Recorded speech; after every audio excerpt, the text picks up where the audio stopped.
If a text has multiple pieces like that, and you're thinking, I can't deal with all of them, even if I give 5 minutes to each, that's going to be the whole sermon.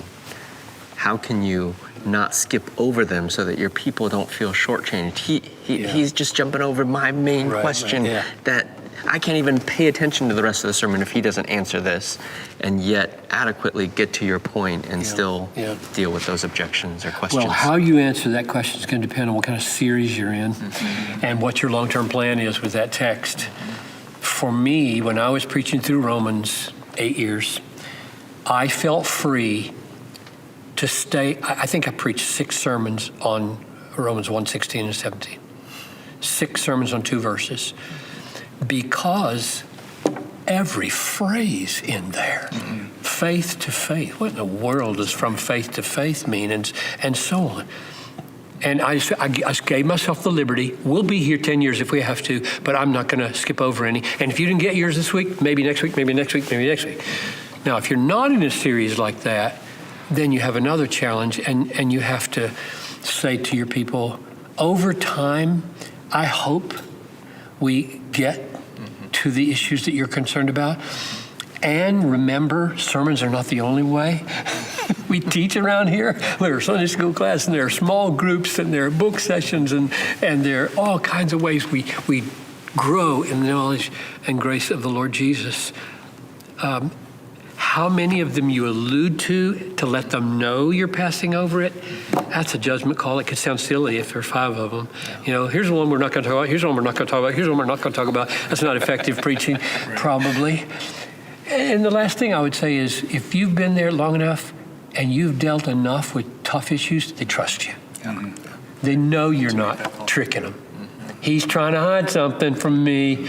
You know, no, Stephen's not like that. He's not afraid. He's not afraid of issues. But if you're a one-off guy who just showed up, they wouldn't know that. But if you're there for 10 years, they know you. When your people do have questions, did you set up or have you set up a way for them to ask you questions? Whether if it's after service, you have a question and answer service, or how do you get to the heart? How have you opened the door for your people to ask you questions? Now that you asked the question, memories flood back to me. And when you're at a church and it starts at 300, that's how many people were there when I began, and it ends at 4,000 or 5,000, the answer to that is different every 5 years. I remember the days we used to called it popcorn with the pastor. All right. Once a quarter, Sunday night, we had Sunday night service in those days. Come, we can make popcorn for everybody. You can ask me anything under the sun. Me and the elders, and there weren't many elders back then, so it was mainly me. So that was one way.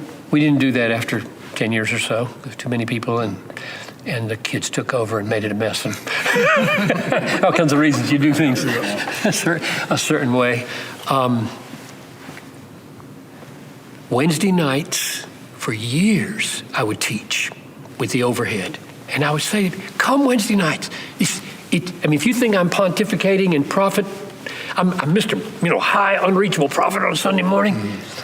Come Sunday night or come Wednesday night, because it's always back and forth in those meetings. Overhead projector, doodling, drawing, question, answer. Okay. So you create places in your life. Or you could, if your church is smaller, you'd say, I set aside Tuesday and Wednesday afternoon. I'm here from 3 to 5. Give me a ring, show up. We'll talk, whatever you need. Bring somebody with you. Bring an unbeliever with you. Be great. So that would be another. I did that. I mean, I can quantify the size of the church by how many afternoons I had available until there was nothing. There was none. They couldn't get at me at the end. But at the beginning, my afternoons were, call me, come, drop by. That's the way we do it here.